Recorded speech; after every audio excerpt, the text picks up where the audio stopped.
परमाराध्य सद्गुरु महाराज के पावन श्री चरणों में कोटि कोटि सहनमन। परम आदरणीय गुरुजन, धर्म प्रेमी सज्जनों, भक्तिमती माताओं तथा बहनों, आप लोगों को भी कोटि कोटि सहनमन। गुरु महाराज की असीम अनुकंपा से हम लोग सत्संग में बैठे हुए हैं। गुरु महाराज की बड़ी कृपा बिहार प्रांत में हुई और बिहार में बहुत प्रचार हुआ सत्संग का, और ये जो कुप्पा घाट है ये प्रचार का केंद्र है। इसी मंच पर गुरु महाराज विराजमान होकर प्रवचन दिया करते थे, तो ये जगह की बहुत बड़ी विशेषता है। आप लोग यहाँ आए, आप लोग महान हैं। अभी हम लोग भक्ति के संबंध में रामचरितमानस से पाठ को सुन रहे थे। काकभूषुंडी जी महाराज और गरुड़ जी का संवाद है। काकभूषुंडी जी महाराज कहते हैं, निज अनुभव मैं कहूँ खगेसा, बिनु हरि भजन न मिटई कलेसा। मैं अपना निज अनुभव बतला रहा हूँ।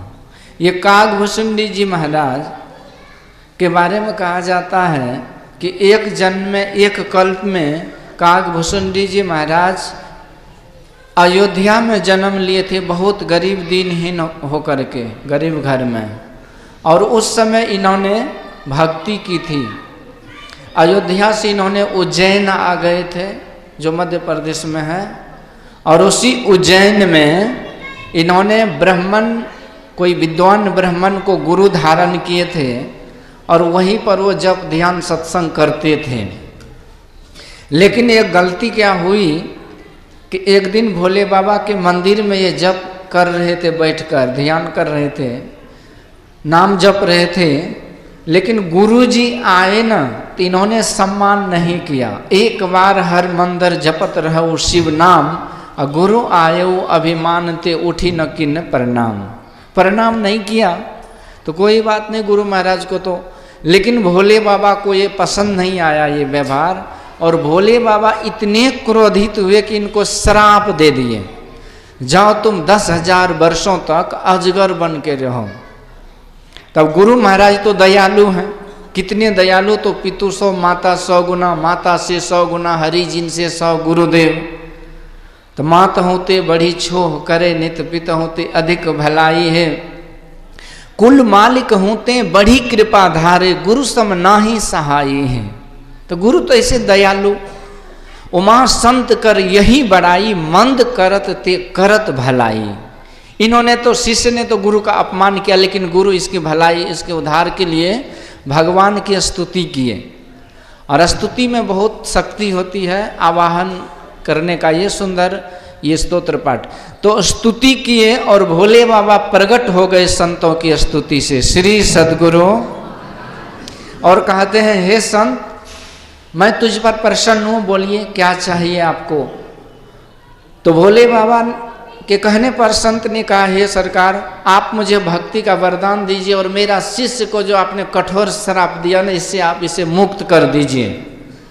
तब संतों की कृपा से भोले बाबा ने उसे श्राप को घटा करके 1000 साल कर दिए, और बोले कि 1000 जन्म तो लेना पड़ेगा, लेकिन तुझे जन्म मरण का दुख नहीं होगा, क्योंकि सबसे बड़ा दुख तो जन्म मरण का ही है ना, आवागमन सम दुख दूजा।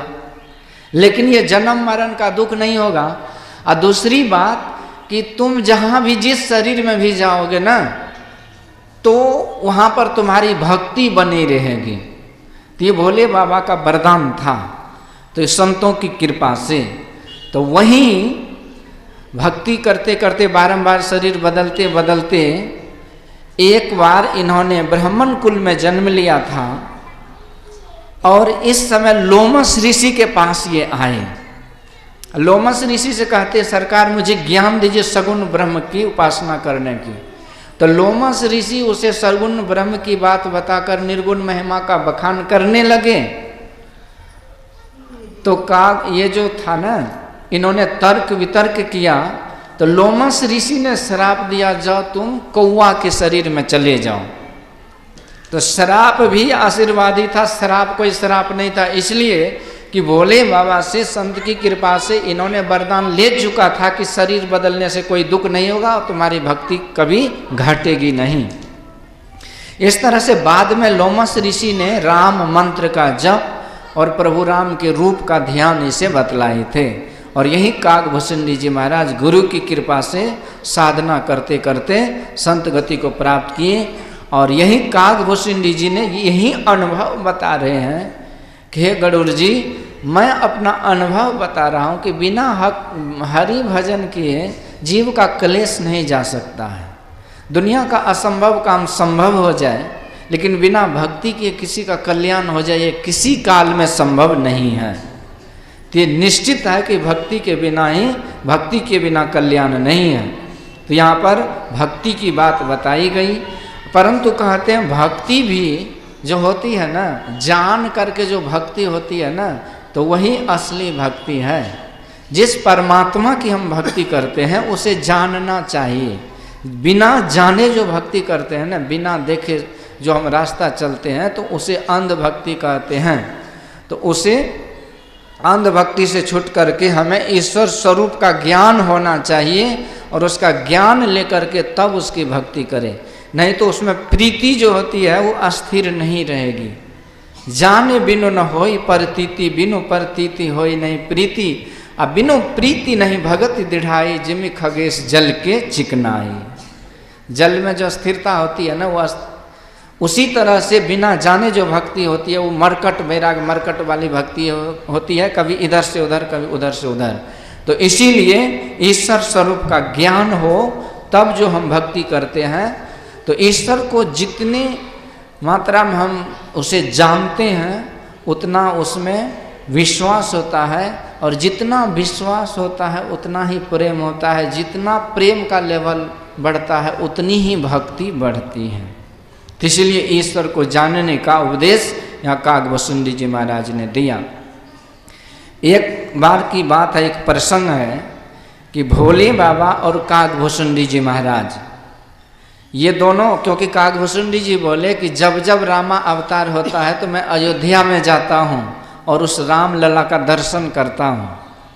तो एक बार काकभूषणी जी महाराज और भोले बाबा जा रहे थे राम दरबार में, राम लला का अवतार हुआ था।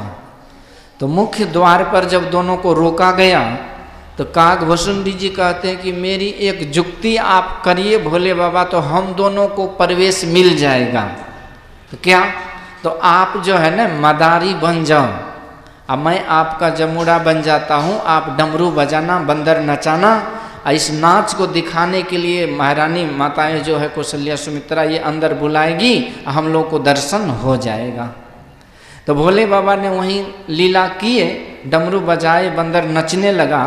अब बच्चों का जो शोर शराबा हुआ ना, तो कौशल्या सुमित्रा माँ जो थी सिपाही को बोली कि जा करके उसे भगाओ वहाँ से।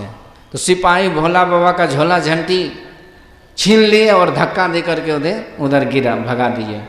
अब भोले बाबा बड़े दुखी। काकभूषणी जी कहते महाराज दुखी मत हो, एक और उपाय है। क्या?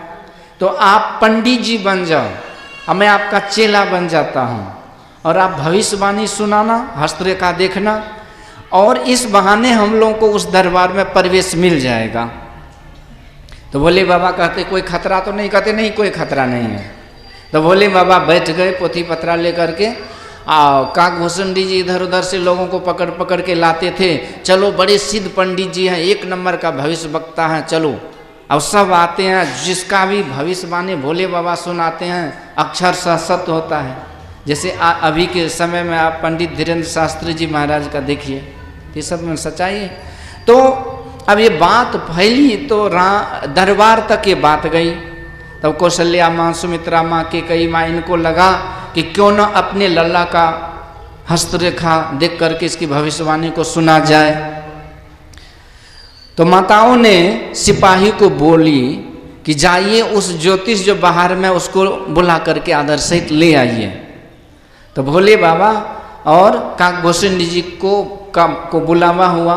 तो दोनों आए, और जैसे आए ना अंदर, तो भगवान जो पल्ले पर लेटे थे तो कागभूषुंडी जी ने देखा तो भ्रम हो गया कि भगवान कहीं नन्हा बालक होता है। तो जैसे भ्रम हुआ तो भगवान ने जो हाथ बढ़ाया पकड़ने के लिए, तो कागभूषुंडी जी 7 लोक तक भ्रमण किए, ब्रह्मलोक तक गए, लेकिन भगवान का हाथ पीछे पीछे दिखाई दिया। कल्प कल्पांतर तक भ्रमण करते रहे।